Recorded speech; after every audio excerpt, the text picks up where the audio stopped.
हंसी खत्म हो, जब हमारी हंसी खत्म हो जाए तो भगवान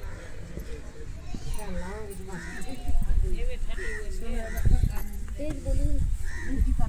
आप तेज बोलो। ओम शांति, ओम शांति।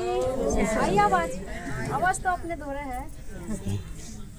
देखो माता जी, आपको मेरी आवाज से लग रहा होगा कि हम यहाँ के नहीं हैं। लग रहा है ना आवाज से? हम जहाँ से साइड के हैं माता जी। मेरे को इस ज्ञान के विषय में कोई पता नहीं था, कोई भी मतलब नहीं था। भगवान का तो पता था कि भगवान है, लेकिन किते ना किते है ना। जैसे भेड़ बकरी में कोई खो जाए तो बेरा तो होवे कि मैं किसी के पैदा हूँ तो है, तो ऐसे हम भी संसार में आके खो गए, लेकिन नू पता नहीं भगवान है कौन। देखो हम झांसी में रहते थे माता जी, हम भी आप जैसे ही हैं, जैसे आदमी। मेरी 2 बेटियां भी हैं। उन बेटियों के वास्ते मेरे घर में विरोध हुआ कि तेरे लड़की लड़की होती हम नहीं रखेंगे। और इतना विरोध हुआ कि हमारे घर वाले ने नू तक सोच ली कि इसको जान से मारेंगे। कट्टा कुलाड़ी सब कुछ रखने के बाद के इसको काट के और मतलब फेंक दें जोड़ में, और हम अपनी दूसरी शादी कर लें। और उसने एक दिन दारू पी के ऐसा ही काम किया कि दोनों साइड के गेट बंद करके, और उसने नू सोचा कि इसको काट के और फेंक दे। बोरी भी रख ली, सब कुछ रख लिया। नू मान लो आपके बिल्कुल इंतजाम था कि मरने वाले। और दारू के चक्कर में उसको याद नहीं रही, और उसने एक कुंडी थी ना, जो कुंडी नीचे वाली परकला वाली कुंडी नहीं लगा रखी थी। दोनों साइड की कुंडी लगाई, लेकिन उसको मतलब दारू के उसमें नहीं रहा कि मैंने कुंडी नहीं लगाई, और मैं वो कुंडी नहीं लगी थी। और जैसे उसने कुल्हाड़ी उठाई और डंडा के इसको मारेंगे, तो मैंने वो जीना से चढ़ दी है। मैंने जीना से जल्दी से चढ़ गए, जैसे यहाँ से आप चढ़ के आए। और मेरा 3 मंजिल मकान था, तो मैं इस पे से उस पे, और उस पे जैसे परकला नहीं निकाल दी, तो जल्दी जल्दी हम गिर गए उस पे। और फिर मैं गली में गिरे, जैसे ये जो गल है ना, इसमें गिरे। और हमारे एक घर था ऐसे हमारे परिवार का, उसके जेठानी का घर, उसके घर में गई, और उसने जो लोहे का पाइप होगा ना इतना मोटा, वो मारा मेरे सिर में। और ऐसा मारा कि आप इतने में मतलब जितने में चौक हो गए, इतना खून गिर गया कि आप दोनों हाथों से भर सकते तो तसला भर जाओ। बोलो नहीं माता जी, सुन आ जाओ बस। तो वो हम 24 घंटा बेहोश रहे माता जी। कितने घंटा? 24 घंटा। और हमारी जिठानी ने फ़ोन किया मेरे पापा को कि आप इसको ले जाओ, कुछ दिन बाद बात समाप्त हो जाएगी तो फिर आप छोड़ देना। हम आपको मोटी मोटी बात बताएं, दुख तो सबके बहुत है, लेकिन इसलिए बताएं कि इस दुख का फायदा क्या है, कि परमात्मा क्या कर सकता है हमारे जीवन।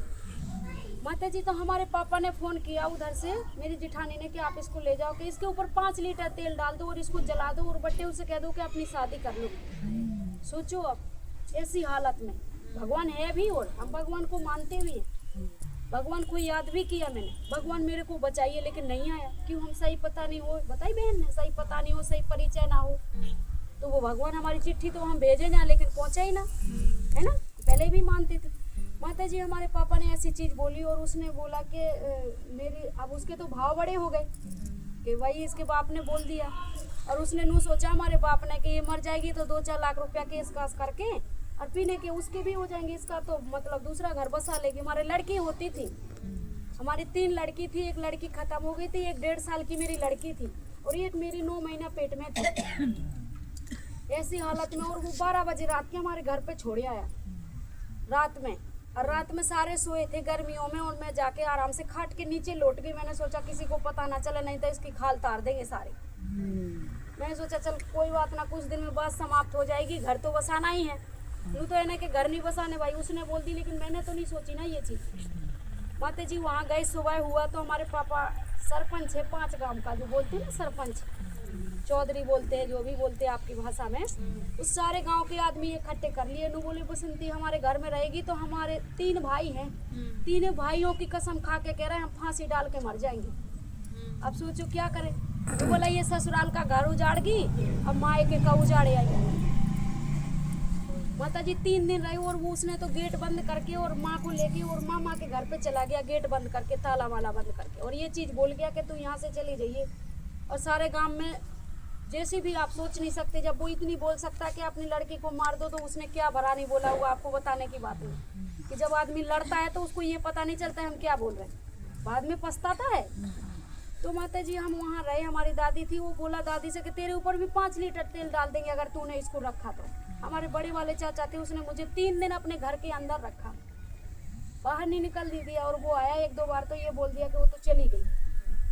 चौथे दिन मेरे पेट में दर्द हो गया, मेरे लड़की होगी 11 बजे रात के गई। भगवान से बहुत बोला कि भगवान तू यहाँ होता तो तेरे को जान से मार देते, ये वो के लड़का दे देता तो कम से कम घर तो बस जाता। वो बोला कि लड़का होगा तो ही रखेंगे, तेरे को लड़की होगी तो तेरा मेरा तलाक हो लिया जब वो छोड़ के गया। भगवान को इतना बुरा भला बोला कि भगवान तू है नहीं, संसार बकवास है। जब आदमी नहीं और भगवान भी नहीं तो क्या करें, कोई रास्ता ही नहीं बता। माता जी मेडिकल में हम 4 दिन रहे, कोई नहीं आया। कहते ना हमारा सब कोई भी नहीं है, ये अपना वहम है। हम 3-4 दिन रहे, हमारे मुंह में गर्म पानी नहीं, कैसा ही नहीं, ना दातुन भी नहीं, कुछ भी नहीं, कोई बेरा ही लेने नहीं आया। तो ये चीज़ तो कौन पहुंचा होगा।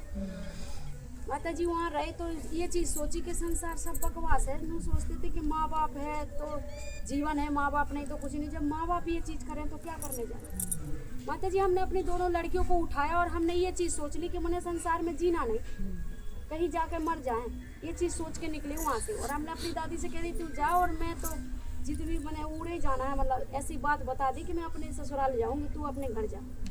और माता जी वहाँ से चलते चलते 3 दिन में मैं झांसी पहुँची, जैसे आपकी दिल्ली है, 3 रात और 3 दिन में। और बस वहाँ एक साथ जाके और मेरी ऐसी हालत हो गई कि चलने की भी हिम्मत नहीं माता जी। और हम एक बार कोने में जाके इतने जोर जोर से रोए, माथा मार के नीचे जैसे धरती में मार के कि भगवान हमारे साथ क्यों बनी ऐसी चीज, हमने क्या पाप कर्म करे। जानते हैं ना बहुत होशियार है कि हम पाप नहीं करें, लेकिन करते आवे रोज। तो माता जी रोते रहे। फिर 12 बजे रात के नू लगी मन में कि दोनों लड़कियों को पटली से काट दे, मतलब ट्रेन के नीचे, और फिर उसके बाद हम कट जाएंगे। और दोनों लड़कियों को रख दिया पटली पे जाके, वहाँ से रोते रोते आए, दोनों लड़कियों को रख दिया। और जैसे ट्रेन की आवाज आई ना माता जी, तो उनको ऐसे लगा, मतलब वो रो पड़ी वो लड़की। तो गए तो उन लड़कियों को उठा के वो चिपका के, और फिर जहाँ आदमी नहीं थे अंधेरे में गए, वहाँ जोर से फिर रोने लगे। मतलब कि हम क्या करें, ना मौत भी आने दे और ना जीने भी नहीं दे। खूब आउट सा था माता जी। वहाँ ट्रेन लगी थी एक बिल्कुल खाली, उस ट्रेन में बैठ गए। मैं सोचा इसमें कोई नहीं है, इसमें जोर जोर से रोलेंगे नहीं तो सोचेंगे कि पता कौन क्या कर दे कि अकेली है ये। उस ट्रेन में हम 1.5 घंटा बैठे रहे माता जी। मैंने सोचन शक्ति खत्म हो गई, मतलब कि क्या करूँगा, मतलब रोए ना बेरा के करें के, अब जाऊँ के मरूँ के करूँ। उस ट्रेन में बैठे बैठे माता जी, और मैं उस सीट के नीचे बैठ गई और लड़कियों को सीट पे सुला दिया, बिल्कुल नीचे जो चप्पल रखो आप लोग। और मतलब ये चीज़ सोची कि अब जहाँ भी ये ट्रेन जाएगी, खाली थी वो तो के जाएगी तो ठीक है, नहीं तो इसी में रह जाएंगे। और खाया पिया तो कुछ नहीं, 15 दिन पहले लड़ाई मटी, 15 दिन माँ बाप के घर पे आई। वहाँ हालत ऐसी हो गई कि आपको क्या बताएं। हमारी एक लड़की थी वो 1.5 साल की, उसने 14-15 दिन से नहीं खाया, तो उसकी ऐसी हालत हो गई जैसे रुई होती है ना, ऐसे खाया नहीं उसने। माता जी वहाँ उस ट्रेन को बैठे बैठे आधा घंटा हो गया, पूरी ट्रेन भर गई। वो ट्रेन चलने लगी तो टीटी वाला आया, वो रिजर्वेशन था। मैं तो कभी घर से बाहर नहीं निकली, मैंने तो बेरा ही नहीं, मतलब रिजर्वेशन क्या चीज़ है। तो वो बोला कि बहन जी टिकट दिखाओ। तो मैंने कहा भाई मेरे को तो टिकट मिकट का बेरा नहीं। बोला कि हम तेरे चैन खींच के तार देंगे, मैंने तो थाने में बंद कर देंगे। मैं उस भाई के हाथ जोड़ने लगी कि भाई तू तो मैंने थाने में बंद कर दे, मैं तो वहाँ झाड़ू पहुँचा, किसी के कपड़े धोऊंगी, चौकीदार ये जो भी रहे वहाँ, तो मैंने रोटी मिलने लगे। तो मैं भगवान से भगवान ईब तो मेरी सुन ले, ईब के चल आप जो कुछ हो गया भगवान आप तो सुन ले मेरी बात, इसको इतनी सतबुद्धि दे दे कि हमें थाने तक पहुँचा दे। लेकिन वो भाई बोला कि मैं उस डिब्बा को चेक करके आऊँ और तू जल्दी सोच ले क्या करना था, ना नीचे उतरना है कि थाने में जा। एक दादा बैठा था 60 साल का, उसमें पंजाब का, मैंने नहीं था पता, उसने बाद में बताया मेरे को। तो वो बोला कि मेरी ये ओढ़ ले चुन्नी, और मेरी जो सीट खाली है जिस पे लड़कियां बैठी थी, और उस साइड लेट जा तू, मतलब पीछे साइड मुंह करके, वो आएगा तो उसको बोल देंगे कि वो उतर गई। तो माता जी मैं बैठी रही और वो भाई चला गया पूछ पाछ के टिकट विकेट। उस भाई ने फिर बाद में वो बोला कि बहन आप बहुत परेशान लग रहे हैं, कहाँ जाना है। तो मैंने सोचा क्या बताइए, स्वार्थ से करता हो कोई चीज़, मतलब अकेले के वास्ते फायदा उठाता हो। माता जी वो बोला कि मेरी माता आ रही थी, वो नहीं आई, इसलिए करें कि आप आराम से लेट जाओ, आपको जहाँ भी जाना हो तो मैंने बता देना। मैंने कहा भाई जी मैंने तो बेरा भी ना कित जाना, ये ट्रेन कित जाएगी। उससे पूछा, पर वो बोला कि बहादुरगढ़ मतलब सांपला इस रोड की थी, वो पंजाब की थी, पंजाब मेल थी वो ट्रेन। तो वो बोला कि इधर हो जाएगी दिल्ली, बहादुरगढ़ और रोहतक। तो हमारे मम्मी पापा पहले रोहतक में काम करके जा रहे। तो मैंने वो भाई से बोला कि भाई जी आपके हाथ जोड़े, मेरे को तो रोहतक बता दियो, और काम करके जा रहे। मैंने तो नू भी बेरा नहीं था, काम कैसा करा करें कि जाते ही मिल जाएगा कि रहने ठिकाना भी चाहिए। मैंने कुछ बेरा नहीं था, कभी निकले ही नहीं घर से। और हम बहुत बड़े घर में थे माता जी। और कहते नहीं जो सोना अपने कान को छीना, वो सोना किस काम का, धन उसका क्या काम का, जब हमें सुख ही नहीं। तो माता जी वहाँ से वो चलते चलते और उस भाई ने बोला तो जैसे वो रोहतक आ गया, रोहतक आए तो माता जी आप यकीन करके मानो एक माता मेरे को बैठी पाई वहाँ, जैसे अपन बैठे होते ना सीट पे, और वो माता मेरे से बोली कि तेरा नाम बसंती है। तो मैंने कहा कि हाँ मेरा नाम तो बसंती है। तो वो बोले कि आप मेरे साथ चलो, और आपके मम्मी पापा ना मेरे घर पे काम करके जा रहा है, और मैं तो पता नहीं क्या काम आ रही थी और मैं वो काम भूल गई। तो मैंने कहा ना माता जी मैं नहीं जाती, मेरे को तो काम करना है, मैं अपना काम धंधा देखूंगी, मैंने ऐसी चीज़। नहीं नहीं आप मेरे साथ चलो उसको। और मेरे माता जी रात में रेस्ट कर लिया वहाँ, तो हमारे तो पैर ही ना चले, सारे पैर कट गए, नीचे भी ऊपर भी सारे छाले भी हो गए पूरे पैर में। 800-900 किलोमीटर थोड़ा वो चलना बहुत मुश्किल होगा, और कम से कम 150 किलोमीटर है हमारे यहाँ से। तो माता जी हम पे बिल्कुल भी चलना ना बने, और कपड़ा वपड़ा कुछ भी नहीं था, वही उसी में चले आए, एक ही जोड़ी कपड़े थे माता जी। तो माता जी जैसे उतरे और वो माता मेरे को अपने घर लेके गई, घर लेके गई। तो वो माता जी के पास हम रह गए 6-7 महीना, 6-7 महीना रह गए माता जी। मेरे को बिल्कुल नींद नहीं आती थी, मतलब हमारा दिमाग ऐसे हो गया तो जैसे हम पागल होने हो गए। वो माता लेस लगाती थी इसे, तो मैंने कहा माता मैं भी लगाऊंगी, मेरे को बता दो। तो मेरे पे आती नहीं थी, मैंने कभी किया ही नहीं कोई काम। उस माता ने बोला कि 5 रुपया की एक चाय पत्ती लेके आ, तो वो चाय पत्ती लेने गए हम। तो उस माता ने कहा कि एक भगवान धरती पे आए, ने बताया ना परमिला बहन जी ने भगवान धरती पे। तो मैंने नहीं सोचा ऐसे आसान काम है का भगवान को धरती पे आना। और मैं भगवान को नहीं मानती, अगर भगवान लड़का दे देता तो भगवान क्या चीज़ है, मतलब भगवान के हाथ में तो था लड़का लड़की होना है। तो इतनी दुखी हो रही, भगवान नहीं है, मैंने उसकी बात नहीं मानी। उसने ना मेरे को गली में जाते हुए देख लिया, जिसके घर पे गई, तो उसने बोला कि तू डेली दिन सुन। मैंने कहा ना मैं नहीं सुनती किसी के ज्ञान में आने, ये मेरा आपका ही होगा, अपन मानते ना अपने अपने। वो माता मेरे पास डेली दिन आने लगी, और मेरे ना गेट के बाहर सुनाती थी, वो गेट के अंदर नहीं आने देती थी मैं, क्योंकि वो माता ने सोचे कि ये तो है ही, एक और ले आई। तो वो गेट के बाहर से उसने मेरे को कम से कम 6 महीना ज्ञान सुनाया माता। एक दिन उनने बोला कि एक दीदी है और उनने वो भगवान से शादी करी।